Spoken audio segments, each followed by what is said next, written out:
Hey guys, this is the 5th in my tutorial series about fundamentals of art. As before, to better help understand this video, I recommend seeing the previous ones first. Today's tutorial is all about space. Space is the illusion of an object having depth on a 2D surface. This is different from form, as it's about the area around and within the object rather than the object itself.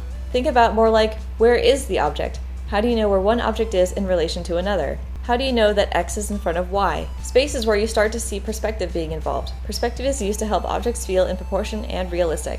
It helps us map out the environments or objects as if we were placing them in reality. For the sake of simplifying space into something more understandable, I'll be adding a horizontal line.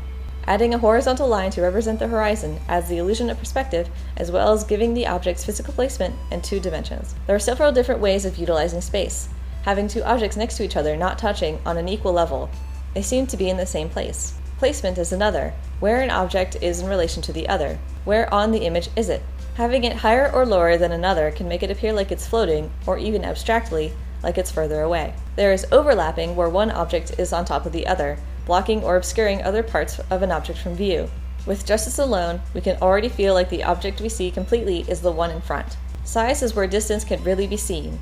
Let's say we have this object. If I duplicate it, we have an object of equivalent size. If I shrink the second one down, move it slightly upwards, our brain is telling us that it's further behind the first object. To enhance this effect even more, pay attention to the use of detail. You can even do this activity inside. Get 2 of the same or approximately the same objects. Place one further away from you and place the other right in front of you. How much detail can you see in the closer one versus the one further away? Our eyes can only see so much, and the further the something is, the more difficult it is for our eyes to mask out all the little nooks and crannies. We can create the same effect with our art, drawing more details on objects closer to the viewer and less on objects we want to be seen as further away. The last, though there are others, I just wanted to cover the basics, is making use of value. This is something you'll need to step outside for, and it might not be readily apparent depending on your surroundings. But if not, a quick Google search of a mountain range should suffice. The Earth's atmosphere is not clear. You may be able to stick out your hand as far as you can reach and not see anything, but trust me, there's a bunch of stuff between you and your hand. Air molecules take up space, and if you increase the distance, you increase the number of molecules, thickening the atmosphere, causing that blue haze you tend to see in mountain range pictures and elsewhere. So what does this mean for space? The further away you want something to appear, the lighter it should be.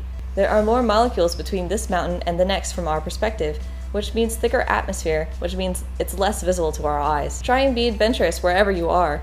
Grab your phone or camera, or just use your eyes, and explore that scary and unknown world called outside. Go to a park or on top of a building, somewhere busy, somewhere empty. Look around you. What do you see? What do objects further away look like? You can even use a friend. Stand in one spot and have a friend or 2 go to different distances or areas around you. How do they change? Try sketching it out. It's always handy to bring a small sketchbook with you. You'll never know when you get inspiration or the chance to practice. Try to have fun with it. You're learning after all. See you guys in the next video, and thanks for watching. Bye!